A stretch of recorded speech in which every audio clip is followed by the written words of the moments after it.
సన్నివేశం జరిగినది అంటే భీష్మాచార్యులు 257 సంవత్సరాలు జీవించి అనేక సత్యవ్రతాన్ని పాటించి ధర్మనిష్టలో జీవితం అంతా ధారపోసి జీవితాన్ని ఇక ముగించే సమయం ఆసన్నమైనప్పుడు, ఎందుకంటే మన అందరికి యుద్ధ పర్వంలో 10వ రోజు భీష్మాచార్యులు మరి కింద అర్జునుడు పడగొట్టడం జరిగినది.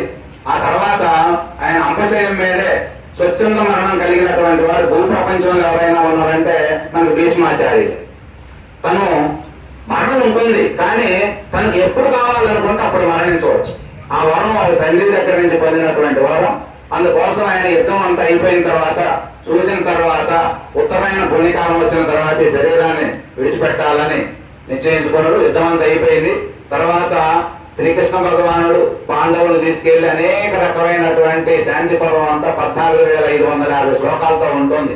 నిన్న అనేక రకమైన నీతులు ఇవన్నీ చెప్పించి తర్వాత విష్ణు సహస్రనామాలు కూడా ఆయన ద్వారా చెప్పబడి ఇక అనేక రకమైన నీతులన్నీ అయిపోయిన తర్వాత ఇంకా ఎప్పుడు శరీరం సాధించాలో పలాంటి టైము పలాంటి చోట రమ్మని చెప్తే ధర్మరాజు కావాల్సినవన్నీ సమకూర్చుకొని మరి దేహం యొక్క అంతిమ సంస్కారానికి సంబంధించి నేను తీసుకొని పాండవుల్ని రాజ్య జనాలందరినీ కూడా తీసుకొని రావడం జరిగింది.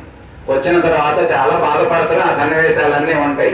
అందులో భాగంగా ధర్మరాజు అడిగిన ప్రశ్న ఏమిటంటే, తాత ఎన్నో నీతులు బోధించారు, నాకు ఎన్నో విషయాలు తెలిసినవి, కానీ చిట్ట చివరిగా ఎందుకంటే నీ దేహం విడిచిపెడితే మళ్ళీ ఇలాంటి వ్రతాన్ని కానీ ఇలాంటి సత్యవ్రతం పాటించినటువంటి వ్యక్తులు కానీ ఇక మేము దర్శించలేమేమో అన్నది. కాబట్టి చిట్ట చివరిగా నీవు చెప్పిన బోధల సారాంశం అంతా కలిపి ఒక్క ముక్కలు అర్థమయ్యేటట్టు చెప్పు తాత అని పాదాలకి శిరస్సు వాల్సి బ్రతిమాలి అడిగితే ఆయన చెప్పిన సారాంశం ఏమిటంటే, ఇతరులు నీకు ఏది చేస్తే బాధ కలిగిద్దని నువ్వు అనుకుంటున్నావో ఇతరులకు నీవు అది చెయ్యకు. ఇది అశ్లోకమే. ఇతరుల పట్ల నీకు ఏదైనా చేస్తే, ఇతరులు నీకు ఏమైనా చేశారనుకోండి అంటే ఒక మాట రూపంలో కావచ్చు, శరీర రూపంలో కావచ్చు, చూపు రూపంలో కావచ్చు, ఏ రకంగానైనా సరే నిన్ను బాధ పెడితే నీకు బాధ కలిగిద్దని నువ్వు అనుకుంటున్నావో అది నువ్వు ఇతరులకు చేయమాకు, అంతే. నీ సింపుల్, నీ ఒక్క ముక్కలో చెప్పేశాడు. కానీ ఒక్క మాట పాటించడం మన జీవితంలో మనకి చాలా గొడ్డు పరిస్థితి ఏర్పడింది. ఇప్పుడు సత్సంగం అంటే ఏమిటి? సత్య ప్రకటన. ఒక్క ముక్కల సత్సంగానికి ఏమిటయ్యా అంటే సత్య ప్రకటన అంటే సత్యాన్ని మాత్రమే ప్రకటించేటువంటి దానిని సత్సంగం అని చెప్పాలి. అలాంటి సత్యం చెప్పాలంటే బాడీ అంతా వణుకుతా ఉన్నది, చెప్పాలనే ఆరాటం. ఎందుకంటే దాన్ని తెలుసుకోవాలనే తపన, చెప్పాలనే ఆరాటం, ఇవన్నీ లోపల ఉన్నాయి. కానీ చెప్పాలంటే భయం పడతా ఉన్నది. ఎందుకు సత్యం ఎట్లా చెబుతాం?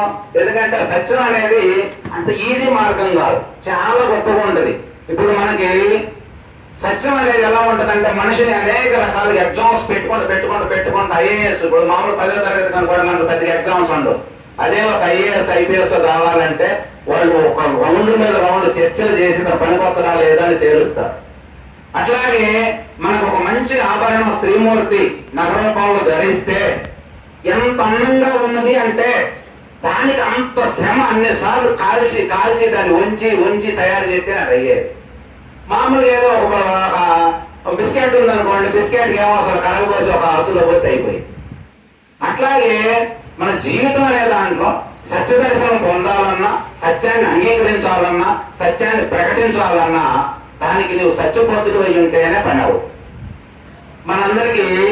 ఎందుకంటే ఇక్కడ పెద్దగా చెప్పాల్సిన పని లేదు, ఎందుకంటే జనరల్ టాపిక్లు మీరు అందరూ రోజు ఎంతనే ఉంటారు. ఇక్కడ మనకు తెలిసి ఒక 5-6 గురువులు ఆ స్థానాన్ని అలంకరించి చక్కగా వాళ్ళు నడుచుకుంటా మీ అందరూ కూడా ఆ బోధ మార్గదర్శకంగా వాళ్ళు ఆచరిస్తే చెప్పేటువంటి వాళ్ళే మన ముందున్న వాళ్ళందరూ ఇక్కడ ఈ గ్రామంలో.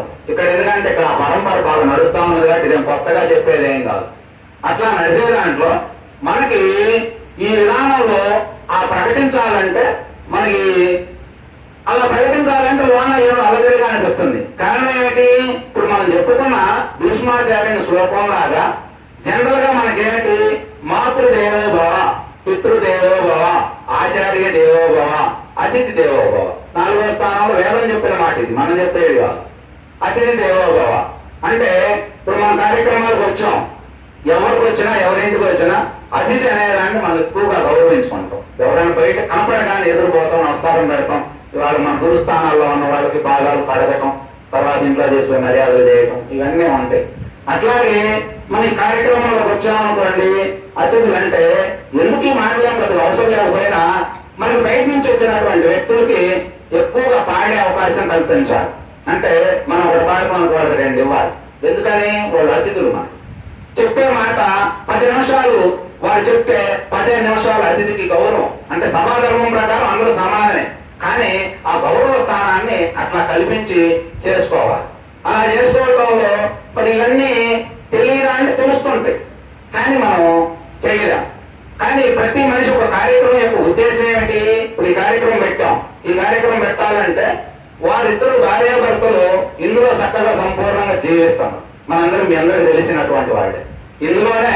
ఎందుకంటే బోధలో మంచి ఉత్తీర్ణత సాధిస్తున్న మన అబ్బాయి గురువు గారు. ఎందుకంటే నేను సబ్జెక్ట్ వారిగా వారి యొక్క అంతరంగాన్ని తరచి చూసే మనసు నాకు ఉంది కాబట్టి ఆ సబ్జెక్ట్ లో పట్టుంది.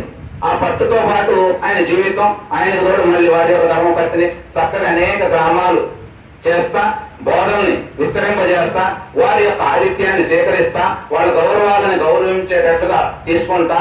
వారితో పాటు మనం కూడా కార్యక్రమం పెట్టాలని కార్యక్రమాన్ని ఏర్పాటు చేసుకోవటం, అందులో మనందరం పాల్గొనడం చేశాం. కానీ ఈ కార్యక్రమంలో అందరూ ఆనందపడాలంటే ఏం చేయాలి? ఏ కార్యక్రమ ఉద్దేశం అయినా ముఖ్యంగా ఏంటంటే అందరూ ఆనందపడాలి. ఆనందపడాలంటే ఎట్లా పడతారు చెప్పండి? ఇప్పుడు నాకు మాట చెప్పేటువంటి దానితో నేను నా మనసు ఆల్రెడీ ఫీడ్ అయింది. ఇంటి దగ్గర ఇట్లా చెప్పాలని చెప్పాలని నాకు ఆల్రెడీ నా మనసు సెట్ అయింది. అయిన తర్వాత నేను ఇక్కడ వచ్చి బాగా చక్కగా మంచి బోధ మీ అందరికి అందించగలిగితే, బాగా చెప్పాడు మహానుభావుడు అంటే అప్పుడు నా ఇంద్రియం చల్లబడి అబ్బా భలే ఉందా, కొత్త పాలన పోయిన కానీ ఎంత బాగుంది ఆ కార్యక్రమం అనేది నేనే ప్రకటిస్తాను. లేదు ఏదో వచ్చినో ఏదో టిఫన్ బాగా దీని కోసం వచ్చినా వాళ్ళంతా పాటలే పాడుకుంటూ కూర్చున్నారు. కనీసం 4 మాటలు చదువుతామని వచ్చు కదా, ఇన్నాళ్ళు ఇంత సత్సంగాలు చేస్తున్నారు, గురువులను అనుసరిస్తున్నారు, కనీసం ఆయన పాటలు రోజు పాడుకున్నాయే కానీ వాళ్ళు మాటలు చెప్పరాదు ఇందామని అన్నోళ్ళు లేదయ్యా అనేది నేనే మళ్ళీ ప్రకటిస్తా. అంటే నేనంటే ఏంటంటే మనసు. ఇప్పుడు అట్లాగే మీరు పాటలు అన్నారు, ఎవరైనా ఒకటి పాడంగానే ఒక నియమం పెడతాం, కానీ ప్రతి మనిషి అవకాశం ఉంటే ఆ నియమాన్ని ఉల్లంఘించడానికి ప్రయత్నం చేయాలి. ఇప్పుడు మీరు మైకిచ్చి అమ్మ మనందరం తల ఒకటి పాడాలన్నా నా ఒక్కటే పాడితేనే బాగుంటది, మరి ఒక్కొక్కటి పాడితే నాకు అందరికి వచ్చేది, మరి అందరూ ఆనందపడాలిగా అనేది మనం చెబుతాం. మళ్ళీ మనకు అవకాశం ఉంటే 2ో 3ఓ పాడతాం. అట్లాగే కొంతమంది తింటం కోసం, అంటే తింటం కోసం అని కాదు, వాళ్ళు వస్తారు కానీ వారికి ఆ ఇంద్రియాలు చల్లబడాలి. ఇట్లా మాట చెప్పేవాడు, పాట పాడేవాడు, సేవ చేసేవాడు, ఇవన్నీ అందరూ ఆనందపడ్డప్పుడే కార్యక్రమం సక్సెస్ ఎంత బాగుందయ్యా భలే ఉందంట. లేదు పాటలు ఇప్పుడు నువ్వే, ఇప్పుడు ఒక సమయం ఉంది మనకి, గంటే సమయం ఇచ్చారు పాటలకి మాటలకి గంట. ఈ గంటలో నేను ఒకటి పాడాల్సిన పాట 2, 3 పాడితే వెనకొని 2కో 3కో తగ్గినట్టేగా. అంటే వారికి ఆనందం కలగల. ఎందుకు కలగల? వారు కూడా అదిగా మారి ఉన్నారు. ఆ యొక్క ప్రదర్శన అనేది ఎప్పుడు ప్రదర్శిస్తావో అప్పుడే ఆనందం కలిగింది. లేదనుకో వాళ్ళు బయటికి పోయి ఏందో అప్పుడే కార్యక్రమం పెట్టిండు కానయ్యా, ఏముంది అందులో, ఏదో పిల్లలు పెట్టిండు, దాని తగ్గట్టు ఏమో ఏదో కరాలు కూడా ఆయన భయమత్తుడు, ఏదో చెప్పిందో చెప్పినట్టు ఉంటాడు, ఇక ఏదో ఆయన మంచోడు, ఏదో స్వతంత్రం తెలిసినోడు అని ఆయనకో అరగంట ఆయన చెప్పిండు, ఏముంది కార్యక్రమంలో అంటాడు ఆయన. ఎందుకన్నాడు ఆయన అంటే ఆయనకు ఆనందం కలగదు ఇక్కడ.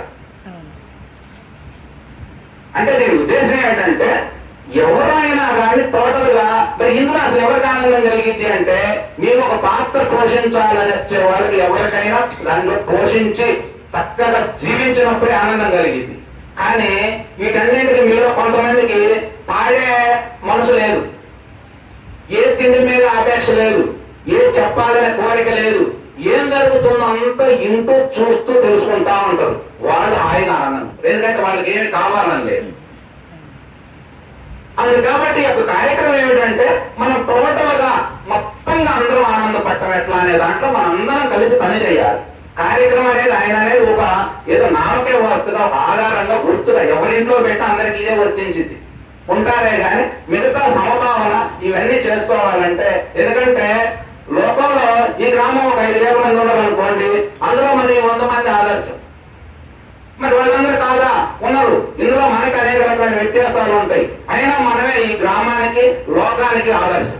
ఎందుకని నువ్వు సత్ప్రవర్తన కలిగి ఉన్నావు, నువ్వు సంకీర్తన చేస్తున్నావు, గురువులను అనుసరిస్తున్నావు, నువ్వు ఎప్పుడు మంచి మాటలు పలుకుతున్నావు, మంచిగా జీవించడానికి కోరుకున్నావు, ఎవరైతే అలా ఉంటారో వాళ్ళు మాత్రమే ఈ లోకానికి ఆదర్శం అయ్యాను. మన భక్తులు కథలన్నీ అయ్యే చెప్తున్నాయి, గురువు వాక్యం అంతా అదే చెప్తా ఉన్నాం. ఆ విధానంలో మనం జీవించాలంటే మనం ఎరుకతో దానిని గుర్తించాల్సిన అవసరం ఉన్నది. గుర్తించలేదనుకోండి, ఇప్పుడు నేను చెప్పింది ఎవరు కదా, నాకు ఎందుకు మరి ఎందుకు భయం అన్నాం, ఎందుకని అంటే ఇది సత్యమైన మాటలు. ఇప్పుడు మరి చెప్పింది అదే కదా, కానీ ఇందులో మరి భయం ఎందుకు కలుగుతుందంటే, మీకు 2 పాయింట్ ఆయన 3 పాయింట్ ఆయన ఉన్నాడు అనుకో, ఆయన ఏమనుకుంటాడు అంటే నన్ను చూసే చెప్పిందా ఏందా అనుకుంటాడు. ఇది వ్యక్తికి చెప్పింది కాదు, వ్యవస్థకి, మానసిక వ్యవస్థలు చెప్పేటువంటి ఈ మాటలన్నీ నాకు నేను 100 సార్లు చెప్పుకొని నన్ను నేను శిల్పంలాగా మార్చుకోవడం. ఇక్కడ ఎవరు తీర్చిదిద్దలేరు. మన గురువులందరూ గురు పాదం పట్టుకుంటే అయిపోతాం అంటే అర్థం ఏమిటంటే సంపూర్ణమైన దాసుడుగా మారితే ఆయన అడుగుదారుల్లో నడిస్తే నీవు కొంత మార్పు చెందొచ్చేమో కానీ టోటల్ గా ఏమిటంటే నిన్ను నువ్వు శిల్పంలాగా చెప్పుకోవటమే. రోజువారీగా సత్సంగాలకు వచ్చిన సత్సంగాలు ఏం చెప్పారు, ఈ రోజు మనసు కథ చెప్పాను. మన మనసు నిజంగా ఇప్పుడు నేను చెప్పిన మాటల్ని మీ మనసు ఏం చేస్తుందో ఎరుకుతో అంటే సాక్షిగా మీరు చూసి గమనించండి, మీకు అదే తెలిసింది, వేరే ఏముండదు. ఎందుకంటే గుమ్మడికాయలు దొంగలు కానీ ఎవరు భుజాలు వాళ్ళు చూసుకున్నారంట, ఏం మా భుజం మీద ఏమైనా ఉందా ఏందా అని. అంటే అర్థం ఏంటంటే మనసు కథ చెప్తే అందరి కథ అదే. నాలో ఉన్నటువంటి మనసు ఏం చేస్తుంది అన్ని చూస్తే ఇప్పుడు మీకు చెప్పేదన్ని చిన్నదన్నీ చేస్తుంది ఆ మనసు. ఆ మనసును చూసి దాని ఎరుకని గమనించి ఓహో ఈ విధానం ఇదా అనేది ఒక్కొక్క దాని గురించి చెప్పుకొని దాన్ని మళ్ళీ కూర్చోబెట్టి కాసేపు అని చెప్పి ఆయనకి నచ్చజెప్పి వివరణ ఇచ్చి రకరకాలుగా మార్పు చేయడం కోసం బయట ఇప్పుడు నేను మిమ్మల్ని మార్చినట్టుగా నన్ను నేను ఆ రకంగా మార్చి తీర్చిదిద్దుతా ఉండటం వల్లనే మనం తయారవుతా ఉంటాం. అట్లా కాకుండా ఏదో వచ్చినాం, ఎన్నో చూసినాం, చేసినాం, అవసరమైతే ఒక నింద అవకాశం ఉంటాయి, అబ్బాయి గురువు గారి మీద వేసిపోయినా కూడా ఇబ్బంది లేదనుకుంటే ఒక కార్యక్రమం పెట్టి చూడండి, మీకు తెలిసిద్ది. ఎవరికైనా ఇప్పుడు ఆయన ఒక పాట తగ్గింది అనుకోండి, ఏం కార్యక్రమం ఎటు పెట్టిందో అది ఒక కార్యక్రమం మరి నువ్వు పెట్టి చూడు, నీకు తెలిసిద్ది. అట్లా మనం ఎందుకంటే చేసినప్పుడే ప్రాక్టికల్ గా నువ్వు ఎప్పుడైతే చేస్తావో, అందుకే సాధకులు ప్రతి మాటను ఒడిసి పట్టుకుంటావు అంటారు.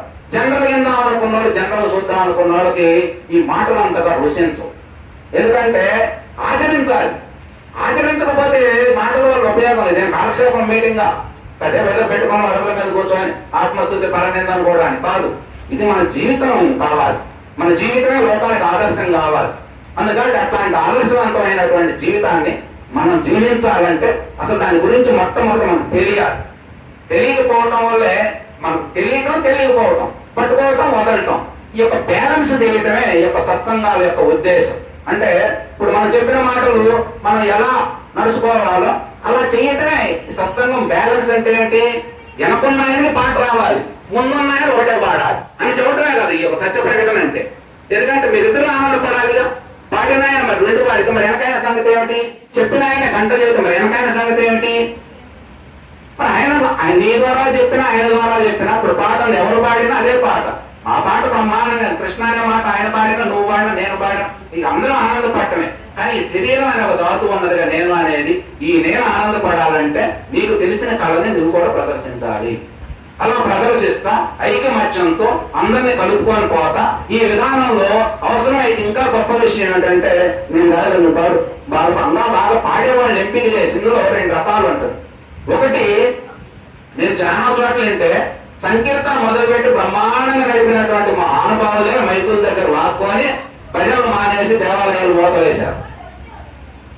ఇందులో మేము చేయాల్సింది ఏమిటంటే బాగా ఈ యొక్క ప్రజ్ఞ ఉన్నటువంటి వ్యక్తులు అయితే నా గొంతు కంటే నీ గొంతు బాగుంది, నాకంటే నీకు శుద్ధులైన బాగా తెలుసు, నువ్వు బాగా పాడగలవు, నువ్వు పాడితే మేమందరం ఈయన ఆనందపడతామని ఆనందం పెట్టి బాగా తెలిసిన వ్యక్తి చేత చెప్పించడం, పాడే వ్యక్తి చేత పాడించడం, ఇలా ఆయనలో మనందరినీ మమేకం చేయగలిగే శక్తి ఆయనకు ఉన్నది. ఆ సాధన సంపత్తులు ఆయనకు ఉన్నాయి. ఇది మొదటిది. రెండోది ఏమిటంటే బాగా పాటలు వచ్చిన వ్యక్తి, బాగా మాటలు వచ్చిన వ్యక్తి కొన్నాళ్ళ తర్వాత ఆయన మానేయాలి. ఎందుకు మొయిన కలిసిన నువ్వే గంట చదువుతుంది, నీ గంట అయితే 2 గంటలు కూడా చదువుతుంది. మరి పక్కన వాళ్ళు ఎప్పుడు ఎదగాలి? అందుకని పక్కన వాళ్ళు నువ్వు చెప్పగలవు, నువ్వు పాడగలవు అని చెప్పి పక్కన వాళ్ళకి మైకి ఇచ్చి వాళ్ళని నువ్వు తయారు చేయాలి. తయారు చేయడం వల్ల ఏమైందంటే ఆ గురువు గారు ఈ శిష్యుడు, గురువు శిష్యుడు ఆయన శిష్యుడు గురువు అని మన వాళ్ళు రోజు చెప్తుంటారు కదా. అట్లా బాగా పాడే వ్యక్తి నలుగురు తయారు చేయాలి. తయారు చేయడం అంటే చాలా కష్టం. ఎందుకంటే ఒక పాట మీరు కొత్తగా ప్రాక్టీస్ చేసేటప్పుడు దానికి ఎన్నిసార్లు అన్నా ఆ శృతి అనాల్సిన స్థాయిలో రాదు. నేను కూడా ప్రాక్టీస్ చేసి 100 పాటలు వెతికి పప్పులో రాసి నాకు చాలా కృషి ఉంటుంది. అవన్నీ తయారు చేసి పాడతా ఉంటే ఒక పాట దగ్గర ఏదో బాగా పైన ఎంత పైన అంతకంటే అంటే ఉంటుంది, కానీ దాన్ని ఎలా అనాలో తెలియకపోతే నేర్పే పంతులు గారు కోపాడాడని ఎందుకు గోళ నాకు అనిపిస్తే నేను నాన్న అయిపోయింది. ఆలోతో పాటగాడు శరీరాన్ని వదిలిపెట్టి వెళ్ళిపోయింది. కానీ నిజమైనటువంటి పాఠకుడు ఏమిటంటే సాధకుడు నేర్చుకుంటా ఉంటాడు. ఇప్పటికీ మా గ్రామంలో కొంతమంది, ఇక్కడ కూడా అన్ని చోట్ల ఉంటాయి, ఎంత చక్కగా నేర్చుకుంటా ఉంటారు.